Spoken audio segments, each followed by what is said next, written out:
Hi, Hilton here from Cant, and today I'm talking about Man Unplugged, this particular book here.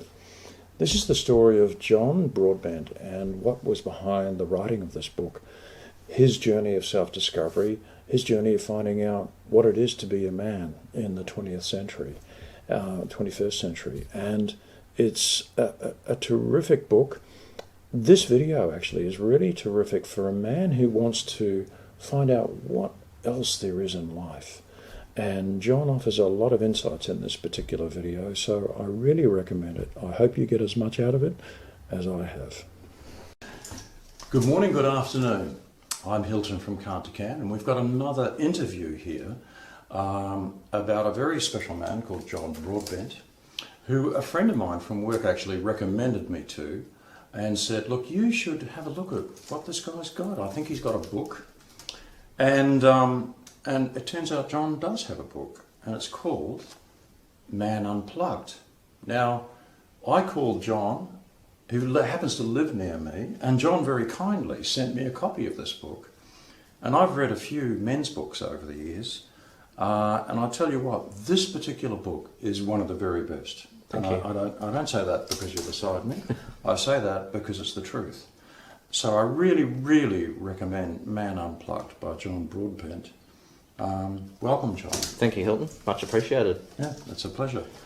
John, I know you've written the book. We've just talked about that. What led you to write this book called Man Unplugged? Wow. Well, I guess 91, 92, I was in a situation where the recession that Australia had to have. I'd invested in a business, I'd used my house as security, lost a lot, including my 17-year relationship, which was my high school sweetheart, and really walked out of the house that I owned at that stage with a suitcase. Wow. And started again, and I guess if I look at my life in terms of the pits, that was it. Right. Yeah. And thankfully I fell into, quite by chance, into what I'd call some experiential psychotherapy.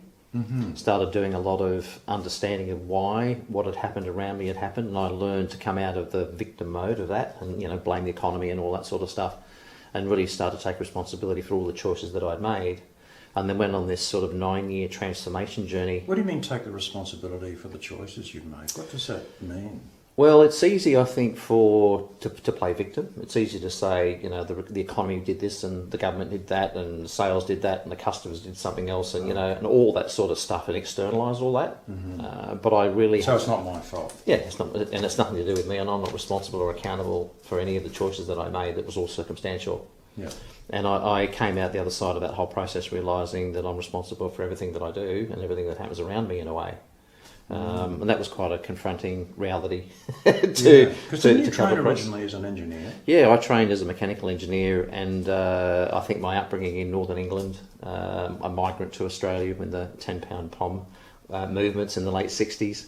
And so I grew up, being very shut down, very unemotional, very one-dimensional is the way I would describe myself, almost sleepwalking in a way, and just getting on with life, not really engaging with life at all. Right. So the book is really a story of my transformational journey. However, when the guy who I worked with during that 9 years passed away in 2000, he had the most amazing eclectic library. And I'd never been a reader, ironically enough, or a writer. So I started just pulling random books out of his bookcase. Things by Carl Jung, Robert Johnson, Wilhelm Reich, Fritz Perls, all these sorts of... And you'd never been interested in any of this kind of stuff before? Never, at all. This was a whole new world. Whole new world. Wow. And what I started to understand is that as I started to read these books, this previous 9-year process that had seemed to me to be completely random had in fact structure. Right. And so reading other people's work, and then I got into the men's work with Robert Bly, Iron John, Steve Biddulph, Manhood and all those sorts of books, I suddenly realised, oh my goodness, all this stuff that's happened to me over that 9-year period actually made sense. Finally made sense. And then I decided to, I went through a period of automatic writing, which was quite an unusual experience for me to have, where I'd have this idea or thought it would brew for a few days, and then usually Bill Hicks called it the UFO tour, seen late at night in small towns, late at night when no one was around, this pressure would build and out would pour this piece of writing, and I'd never read what I'd written. I'd just go to bed. Wow. And I'd wake up the next morning really excited, going, "Oh, I wonder what came out last night." Really? You weren't really consciously aware of what you were writing. No, you just knew you were let writing. it flow. And Wow. the irony is, there's about probably 60 to 80 pieces that came out of that, and none of them have a voice as such. They're all unique. And looking back, when I wrote this in 2012, published in 2014, I realised that was my apprenticeship. And it was learning to listen, learning to express myself in the written word, which I'd never done or had any training in. But you would have written for your, for uni and reports. for reports Yeah. and all that kind of. But this is completely different, of course. Yeah, because this is about writing from me, from my soul, and really being connected with emotion, being connected with a deeper part of myself that I didn't even know I had, let alone that one day I'd be writing from that place. So the book is really a compendium, I guess you'd call it, of my life experience, other people's work, but also my experience of other men in men's groups and gatherings that I've had the pleasure to be with, as you have too, and seeing how life is the great leveller. Yeah.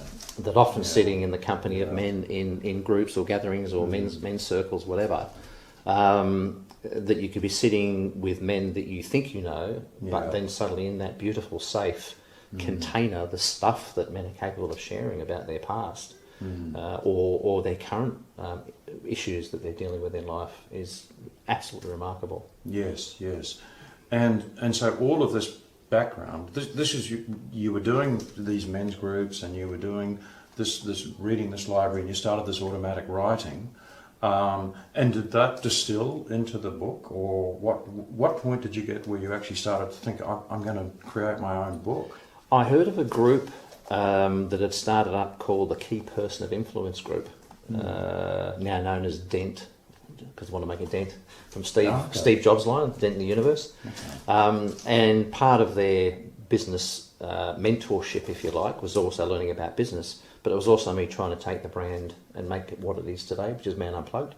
But it was also about the output of that was a commitment that you would actually author a book. Oh, I see. And so I was then had a mentor. I learned how to do the book pitch. I learned how to do a mind map. Okay. And actually lay out the entire structure of the book. Okay. And the remarkable thing was I put that off for about 6 weeks thinking that I was bullshitting myself, that there was no way that I could have enough content to write a book. And finally the pressure built within this group, and peer pressure, accountability. And I was paying money for it, so I was like, come on, get on with it. So I did, and when I'd finished the mind map and I gave it to the book mentor, who's mentioned in the book as he was an amazing man, he looked at it and he said, wow. Like he said, that what a fantastic concept for a book. I don't know anything like that that's out there. Off you go. So then the wonderful part about it was once the mind map was done and all the chapter headings and the flow had been mapped out, effectively all that was required then was to simply write each piece. Yeah. And that happened I did a 30,000 words in 30 days. 30,000 words in 30 days. Challenge. So challenge, wow. Up at 5 a.m. every day for 30 days. Wow. Write for 2 hours. Right. No editing. Wow. And that formed the core of the book, and then I went back over probably the next 3 to 4 months after that and then expanded each parts of the chapters and did cross-referencing, front and back. And ended up with 51,000 words, which is like a 200-page A5 paperback. Yeah. And when I then sent it to a person who I knew who was the editor, I was terrified. Because you've put so much time and energy and a labour of love, literally. Yeah, of course. I really get that from the book itself, actually. And then you don't know what's going to come back. Is it going to be cut to ribbons? No, that's right. But the editor, she'd written many books herself. The editor came back and was really loved the content, loved the flow of the content, and really 90% of her work was correcting my pretty poor engineering-based grammar. But I found out my voice in writing, particularly in this book, is direct. And some of the feedback that I've had from men particularly is it's a no-fluff book. Yeah, no, it's a no-fluff book, that's right. It's a very clear book, actually. It really explores, each chapter covers different aspects of relationships, sex, fathering, really key aspects of any man's life. And done so succinctly and well, and then you wrap it up at the end with the kind of bullet points, the key aspects of what you've covered in the chapter, and It's very clearly done, John. Thank you. It's, I think in a way, it's almost like I can appreciate the engineering structure that somehow seems to be applied to a book, which is all about feelings and getting in touch with one's self and all that kind of stuff, which isn't what engineers would normally do. Yes, and it's interesting for me that as a person who was always inquisitive about how things worked, I couldn't do electrical engineering because I couldn't see electricity and I was afraid of it. Okay. I couldn't do chemical engineering because chemistry I hated at school and even when I had to do it in uni. But there was something about mechanical engineering and it was understanding how things actually work. And I'd pull my car apart when I was in my teens and, all that sort of stuff. So I was fascinated. And I guess when I then started the experiential psychotherapy piece, it was, how do I work? So I wanted to understand the mechanisms that were at play in my own psychology. Right. Why did I do certain things? You're right. And as I started to unpack all those, the term I use is unlearn, I realised all this learned behaviour that I'd picked up in my culture and acculturation in Yorkshire, Northern England, lower working class, boys don't cry, to have any emotion at all is to be weak, and all this sort of stuff was rattling around. And I realised at this point in my life, it absolutely wasn't serving me at all. And as I then started to explore that and got more emotionally mobile, I believe that I then increased my emotional intelligence. And as I did that and got to understand myself more, I developed more empathy. I developed more compassion because then I started to understand other people more and realise that we all look at life through lenses of our own creation. Yes. And if we accept that my lens isn't your lens, isn't someone else's lens, that we all have a unique perspective, and we can accept that that is the way the world is, that we all have different backgrounds, different beliefs, different values, different core needs. And when we understand that, it makes, certainly for me, my engagement with life and people far more rich. And that's an interesting point there for me that you say about that, John, because often the lens that I look through, I don't perceive that it's a lens at all.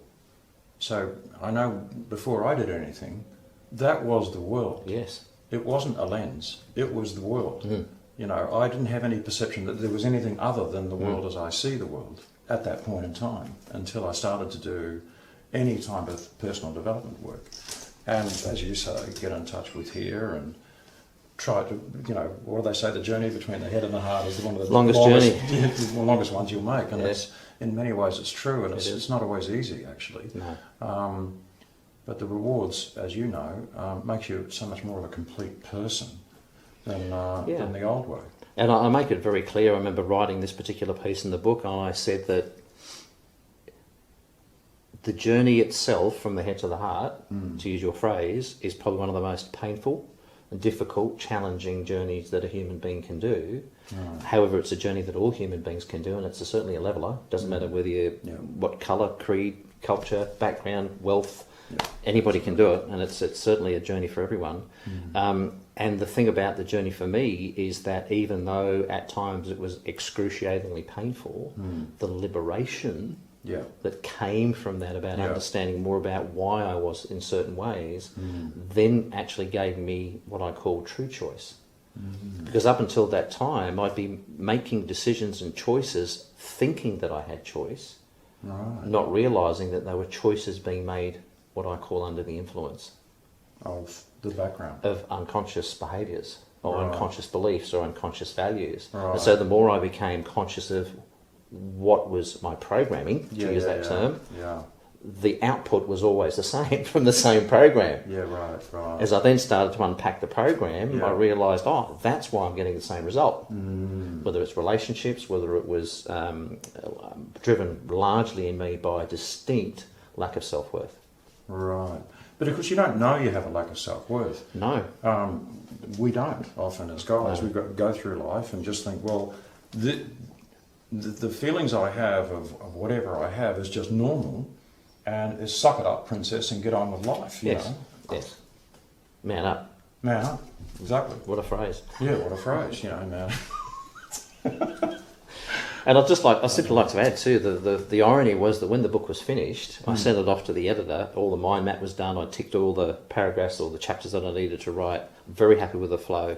I proofread it and I sent it off to the editor, but there was something wrong. There was something sitting with me at that time that really was niggling me, and it really bugged the crap out of me for about two weeks. Wow. And suddenly this thought popped into my head. It was, hey, hang on, why did I write the book? What was the actual purpose of the book? Oh, interesting. And I realised I hadn't actually answered the question. And I remember going to my computer, sitting down, and I finished the last chapter, which I didn't know was missing. And I sat down and I wrote this entire chapter in a matter of 15 to 20 minutes. And it was the final closing chapter. Right. And it was the chapter on authenticity. Right. And I realised that the book is really about how do we live an authentic life if we don't know who we are. Wow. That's a background as to why John has written Man Unplugged, exploring the inner man, and it really does that. And it's a roadmap about not only how to do it, but why to do it. Yes. What the benefits are. It's not just doing it for its own sake, and this is a very important point. Nobody wants to go in from the head to the heart without a particular reason. It's usually because my life, as I knew it, wasn't working that well. And at midlife, which we'll get to, that's when that upheaval starts. Things happen. Things happen, and this is the difference. As somebody once said to me, the difference between elders and olders is the elders have been through a journey. Yes. They've lived life. Yes. They've had some hard knocks. Yes. But the reason that they're elders is they've bothered to try and find out, how could I do better? Who else has been on similar journeys? Where can I learn? How can I learn more about myself and why I did what I did when I was a young twit? Maybe. And we've all been young twits, that's just life. Immortal. Immortal. Invincible. That's right. And why wouldn't I invest in this crazy scheme? Never going to die. Yeah, that's right. Never going to die. And, or the other way is I go on autopilot and I just do what I think I'm supposed to do. So I get married. I have 2.2 kids.